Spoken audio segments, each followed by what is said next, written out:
ওং নমঃ ভগবতে বাসুদেবায়। শ্রীমদ্ ভগবদ গীতা চতুর্থ অধ্যায় জ্ঞানযোগ। হরে কৃষ্ণ। আজ আমরা জ্ঞানযোগের 5 নম্বর শ্লোকটি শুনব। শ্রী ভগবান উবাচ বহুনি মে ব্যতীতানি জন্মানি তব চার্জুন তান্যাহং বেদো সর্বাণি ন ত্বং বেত্থ পরন্তপ। অনুবাদ: পরমেশ্বর ভগবান বললেন, হে পরন্তপ অর্জুন, আমার ও তোমার বহু জন্ম অতিবাহিত হয়েছে। আমি সেই সমস্ত জন্মের কথা স্মরণ করতে পারি, কিন্তু তুমি পারো না। ব্রহ্মসংহিতাতে আমরা ভগবানের নানাবিধ অবতারের সম্বন্ধে জানতে পারি।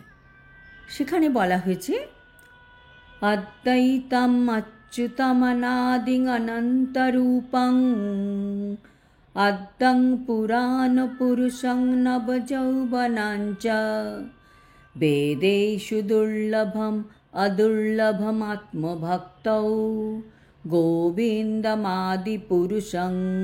তমহং ভজামি। মানে, আমি পরমেশ্বর ভগবান আদিপুরুষ গোবিন্দের ভজনা করি, যিনি অদ্বৈত, অচ্যুত, অনাদি। যদিও অনন্ত রূপে পরিব্যাপ্ত, তবুও তিনি সকলের আদি, পুরাণ পুরুষ, এবং তিনি সর্বদাই নবযৌবন সম্পন্ন। যারা শ্রেষ্ঠ বেদজ্ঞ, তাদের কাছেও ভগবানের সচ্চিদানন্দময় এই রূপ দুর্লভ।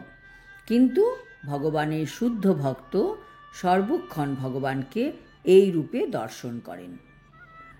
ব্রহ্মসংহিতায় আরও বলা হয়েছে, রামাদিমূর্তিষু কলা নিয়মেন তিষ্ঠन् নানাবতারমকরৎ ভুবনেষু কিন্তু কৃষ্ণঃ স্বয়ং সমভবৎ পরমপুমাঞ্জো গোবিন্দমাদিপুরুষং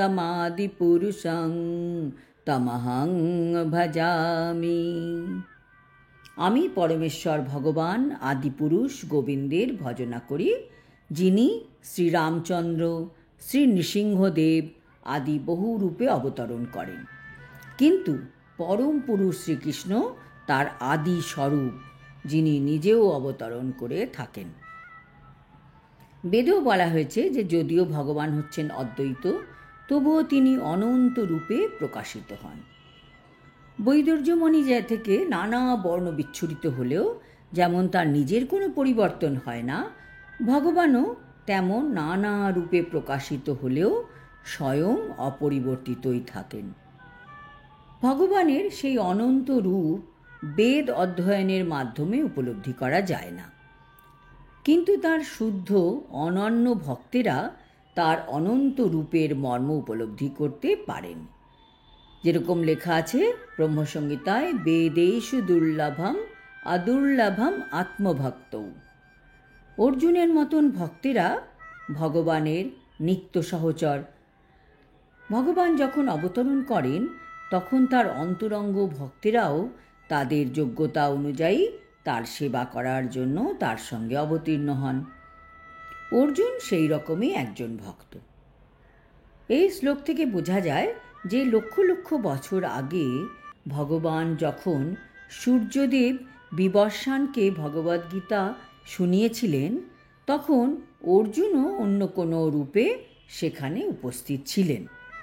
কিন্তু ভগবানের সঙ্গে অর্জুনের পার্থক্য হচ্ছে এই যে, ভগবান সেই ঘটনার কথা ভোলেননি, কিন্তু অর্জুন তা ভুলে গেছেন। বিভু চৈতন্য ভগবানের সঙ্গে অনুচৈতন্য জীবের হচ্ছে এটি বিরাট বড় পার্থক্য।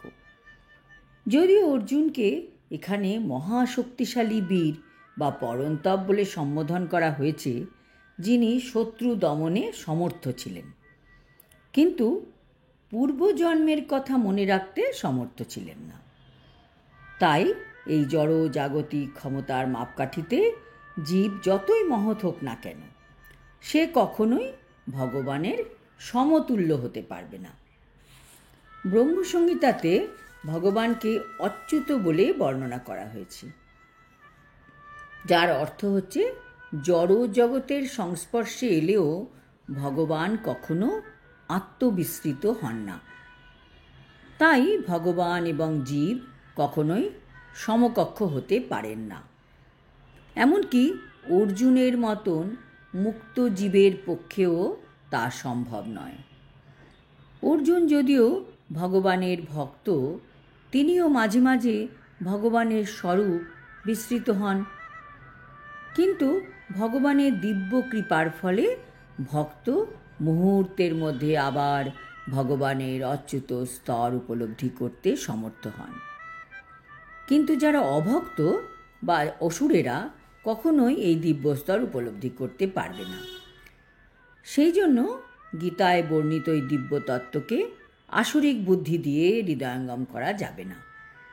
যদিও ভগবান শ্রীকৃষ্ণ ও অর্জুন দুজনেই নিত্য শাশ্বত, কিন্তু লক্ষ লক্ষ বছর আগে তার প্রকটিত সমস্ত লীলাই শ্রীকৃষ্ণের মনে আছে, কিন্তু অর্জুনের মনে নেই। এখানে আমরা আরও বুঝতে পারি এই যে জীবের দেহান্তর হবার ফলে তার পূর্ণ বিস্মরণ ঘটে, কিন্তু ভগবান তার সচ্চিদানন্দময় দেহ পরিবর্তন করেন না বলে তিনি কিছুই ভোলেন না। তিনি অদ্বৈত, অর্থাৎ তার দেহ এবং স্বয়ং তিনি এক এবং অভিন্ন।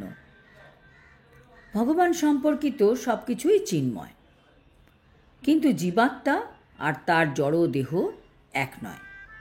আর যেহেতু ভগবান স্বয়ং এবং তার দেহ অভিন্ন, তাই জড়জগতে অবতরণ করলেও তিনি সাধারণ জীবের থেকে সর্বদাই আলাদা থাকেন। ভগবানের এই দিব্য প্রকৃতি অসুরেরা কিছুতেই বুঝতে পারে না। সে কথা ভগবান পরবর্তী শ্লোকে বর্ণনা করবেন। আজ এই পর্যন্ত। হরি ওম তৎসৎ। হরে কৃষ্ণ।